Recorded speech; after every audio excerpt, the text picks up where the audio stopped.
Good morning, my BSc first year student. Your two paper have been completed. Now third paper is remaining. In third paper consists three books. First one is 3D, second one is conics, third one is vector calculus. Then in conics I want to discuss chapter number 4 tracing of a conics. कैसे tracing होती है, ठीक है, कि tracing of a conics. देखिए, tracing means होता है किसी भी कर्व को, if you want to draw any curve like parabola, like ellipse, like hyperbola, like a circle, तो all the things circle, parabola, hyperbola have the center, have the major axis, have the minor axis, have the directrix, parabola and hyperbola and ellipse etc. Then trace means हम इन सब चीज़ों को निकालेंगे। And conics means second degree equations represent a conics means आपका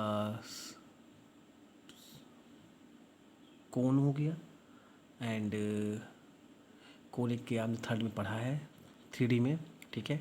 now अब कह रहा है वी नोट, अब इसमें क्या होता है ट्रेसिंग ऑफ द कोनिक्स में, सबसे पहले हम ये देखते हैं कि इसका जनरल इक्वेशन क्या होता है।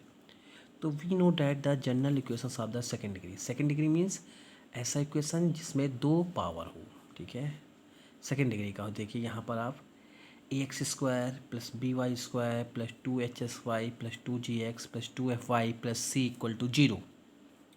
डैट मीन्स देखिए x² coefficient of x² coefficient a, y का कॉफिशेंट देख रहे हैं आप पूरे टर्म में, x y is the variable, ठीक है, a constant, b constant, 2h constant, 2g constant, 2f constant, 2 constant. अब देखिए यहाँ पर एक्स वाई आ रहा है, तो this is the second degree equation ax² plus by² plus 2xy plus 2gx plus 2fy plus c equal to 0। अब ये तो वो आपका जनरल इक्वेशन ऑफ कोनिक, ठीक है, इसको आप याद रखिएगा, सेकेंड डिग्री का इक्वेशन है जनरल इक्वेशन ऑफ कोनिक। अब यहाँ पर सबसे पहले चर्चा होती है आपकी कि अगर आपके पास कोई सवाल दे दे कि nature of the conic find करिए, क्या फाइंड करना है आपको, नेचर ऑफ द कोनिक। तो सबसे पहले हमको इक्वेशन इस फॉर्म में दिया रहेगा, हम डेल्टा निकालते हैं। डेल्टा क्या होता है ये जानिए। डेल्टा फाइंड करने के लिए फार्मूला होता है, हम जानते हैं ABC plus 2FGH minus AF² minus BG² minus CH², ठीक है, ABC minus plus 2FGH minus AF² minus BG² minus CH², ठीक है। देन अब ये ए क्या है, आपको ये समझ में नहीं आएगा ए क्या है। A is the coefficient of x², A is the coefficient of x², B is the coefficient of y² और h is the coefficient of 2xy, h equal to 2h equal to, ये हो गया। And x is the G क्या है आपके पास 2x, देखिए इसका coefficient. And f क्या होगा यहाँ पर 2y equal to f and c equal to constant term, ठीक है। यहाँ से आपने सब कुछ निकाल लेंगे, देन ये सब वैल्यू आप पुट कर देंगे। फिर उसके बाद देखिए आराम से हम डेल्टा वैल्यू निकालते हैं। इफ़ अगर डेल्टा इक्वल टू 0 आता है, डेल्टा इक्वल टू 0 आता है, रिप्रेजेंट ए स्ट्रेट लाइन। अब देखो स्ट्रेट लाइन दो प्रकार की हो सकती हैं, या तो परपेंडिकुलर या फिर पैरेलल। यहाँ भी कंडीशन है दीज लाइन में भी परपेंडिकुलर पैरेलल। इफ़ हम निकालेंगे h² इक्वल टू AB का मान, अगर h² और AB दोनों बराबर हैं, बोथ लाइन्स आर पैरेलल, अगर ये कंडीशन निकलती है h² equal to AB both line are parallel. अगर ये नहीं निकलती, ये निकलती है if a plus B means coefficient of x and coefficient of y equal to 0 both line are perpendicular, ठीक है। ये तो पहला केस हुआ। दूसरा केस में अगर if delta is not equal to 0, मतलब हमने जो डेल्टा काउंट किया है वो 0 नहीं है, h इक्वल टू 0 है और a equal to b, equation first मतलब ये वाला first equation, this one is first equation, represent a circle, तो क्या रिप्रेजेंट करेगा आपका सर्किल रिप्रेजेंट करेगा। फिर थर्ड आओ, if delta is not equal to 0 और h² की वैल्यू जो है AB से छोटी है, इस वैल्यू AB छोटी है तो रिप्रेजेंट है एलिप्स। तो वो क्या रिप्रेजेंट करेगा, इलिप्स रिप्रेजेंट करेगा। फोर्थ वन कंडीशन है आपकी, if delta H not equal to zero and H square equal to A B, equation 1, अगर एच स्क्वायर का मान ए बी बराबर है, रिप्रेजेंट ए पैराबोला, ठीक है, रिप्रेजेंट ए पैराबोला, ठीक। अगर फिर कह रहा है if delta is not equal to zero but H square की वैल्यू जो है ए बी से बड़ी है, रिप्रेजेंट ए हाइपरबोला, ठीक है। If A plus B equal to zero, ये भी कंडीशन चेक कर लेंगे, equation first represent a rectangular hyperbola. मतलब ये आप जानेंगे कि ये क्या होता है, कब तुम्हारा जनरल इक्वेशन आप सेकेंड डिग्री कौन पैराबोला होगा, कब आपका एलिप्स होगा, कब वो आपका हाइपरबोला होगा, कब आपका रेक्टेंगुलर होगा, ये सारी कंडीशन है, इससे आप इसको लर्न कर लेंगे। हम आपको एक चीज़ समझाने जा रहे हैं, trace, very important question, 10 number question आता था, but in this session third paper will be the objective paper, so here listen, trace 17x square minus 12xy plus 8y square plus 46x 46x minus 28y plus 17 equal to zero, समझे ना equation.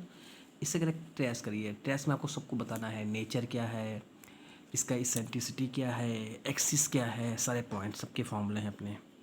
तो सबसे पहले तो आपने क्या किया, इस इक्वेशन को कंपेयर किया, compare these equations into the A x square plus B Y square plus 2xy plus 2gx plus 2fy plus C equal to zero.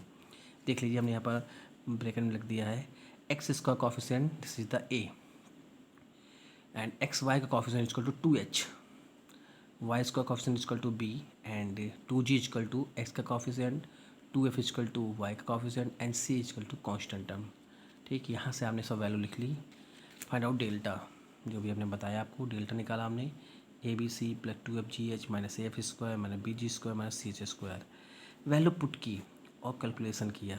अगर इसका मान जीरो बराबर नहीं आया, हमने जब इसको सॉल्व किया डेल्टा बराबर नहीं आया, फिर अभी हम जीरो बराबर नहीं आने का हमने हम कंडीशन बताई थी, अभी हम फिर और निकालेंगे H square equal to A B, H square और ए बी का मान जब हमने निकाला तो वो हमको ये मिला, एच का मान तुम्हारे पास है रखा, ए का मान तुम्हारे पास है, बी का मान तुम्हारे पास है रखा, इसकी वजह देख लो h square less than A B के, दैट मीन्स 36 लेस देन 136 के, मतलब 100 के, 136 के, ठीक है।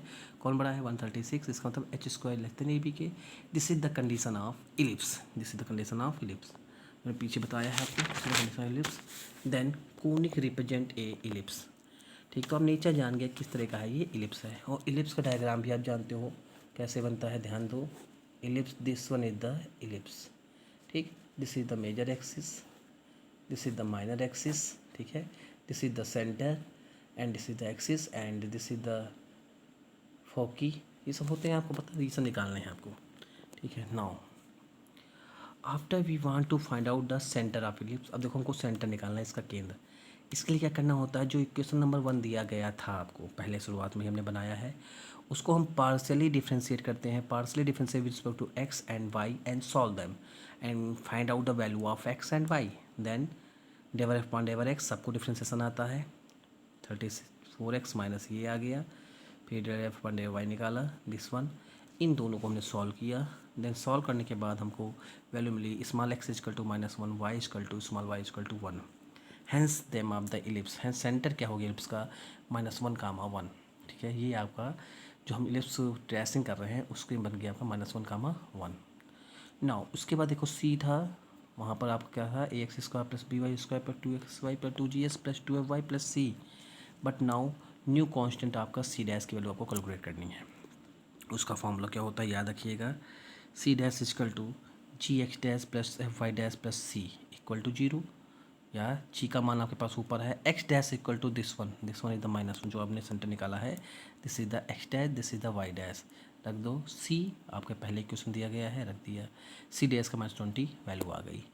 अब हम देखेंगे कि इक्वेशंस, दूसरा point, equations of ellipse refer to the centre at the origin. तो अब जो नया सेंटर निकल के आया है उससे इक्वेशन क्या हो जाएगा एलिप्स का, A x square plus B Y square plus 2hy plus new constant C dash, मतलब ये जो आपका आया है इसको जोड़ दो किसमें, इस वाले फॉर्मूले में, किस फॉर्मूले में, A x square plus B Y square plus 2hxy plus C dash equal to zero, इसमें जोड़ देते हैं, ठीक है।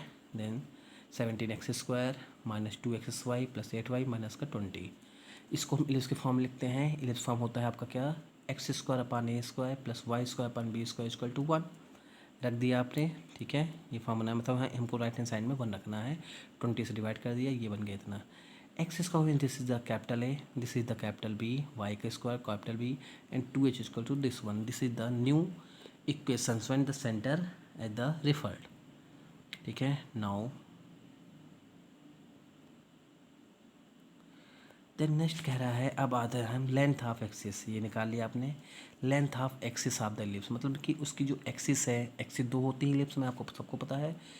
You are familiar, major axis and minor axis. Then this is the formula, capital A minus 1/r², B minus 1/r² equal to capital H²। देखिए capital A लिखा है, this one is the, this is capital A। हमने जो equation बना लिया है, equation will refer to the centre at the origin. This is one the capital A, this is the capital B and this is the H। देखिए capital A की value 70/20 minus 1/r², capital B की value 2/5 minus 1/r², H की value 2h बराबर minus 12/20, compare किया 3/10 जो भी आया। आपने इसको सॉल्व किया, सॉल्व करने के बाद देखते जाइए, सॉल्व करने के बाद आपको ये इक्वेशन बन गया, r की पावर 4, 4 1 जा 4, -4 -1, इसलिए ये फैक्टर हो गए this one. Then r² minus 4, then this one is r1² की value 4, r2² equal to 1, then r1 equal to 2 and r2 equal to 1। Negative नहीं लेंगे क्योंकि आपको पता है कि कभी भी डिस्टेंस निगेटिव नहीं होती है। तो मेजर एक्सिस इक्वल टू जो ज़्यादा वैल्यू है, this is the 4 and minor axis equal to 1, but r1² equal to 4 and r2² equal to 1, ठीक है। Then equations of axis of ellipse, मतलब ये तो हमने क्या निकाला, मेजर एक्सिस निकाला। अब कह रहे हैं इसका इक्वेशंस की डिस्टेंस क्या हो, निकाल लिया है। इक्वेशन क्या होगा, ये देखिए, ये फार्मूला है आपका मेजर एक्सिस के लिए, एक्सिस ऑफ द इलिप्स। तो a minus 1/r1² into x plus HY equal to 0 के वैल्यू पुट कर दी, दिस वन। ये आएगा 2x minus Y equal to 0, बस यहाँ याद रखना है फिर। So equation major axis refer to the origin as, क्योंकि आपको बीच में हम निकाला था पीछे ये वाली value, small x equal to -1, small y dash equal to 1। यहाँ पर हम क्या करेंगे इस इक्वेशन में, जहाँ जहाँ आपके पास जहाँ जहाँ x है वहाँ रख दोगे स्मॉल x प्लस 1 और y की जगह में स्मॉल y माइनस 1 रख के, this is the major axis equation, ठीक है। सिमिलर ये आ गया, सिमिलर माइनर एक्सिस निकालेंगे। माइनर एक्सिस फॉर्मूला होता है a minus 1/r2² x plus HY equal 0। a की वैल्यू पुट की, r2² की वैल्यू 1 है, रख दिया, ये आ गया। यहाँ भी हम वही करेंगे, x को रिप्लेस करेंगे स्मॉल x प्लस 1 से, y को रिप्लेस करेंगे स्मॉल y माइनस 1 से। This is the minor axis equation, ठीक। फिर कभी कभी पूछता है इसेंट्रिसिटी ऑफ द इलिप्स क्या होगा, तो E बराबर फॉर्मूला होता है अंडर रूट के अंदर 1 minus r2² upon r1², r2², this one is the r2² equal to 1 and r1² equal to 4। Now put the value of r2² and r1², √3/2 आ गया। कभी लेटेस्ट लेटम पूछता है 2r2² अपान r1, तो value put कर दे 2r2² upon r1, r2² means 1 and r1 equal to 2, then this is the 1, okay. इस तरह आपको करना है ट्रेसिंग। Thank you.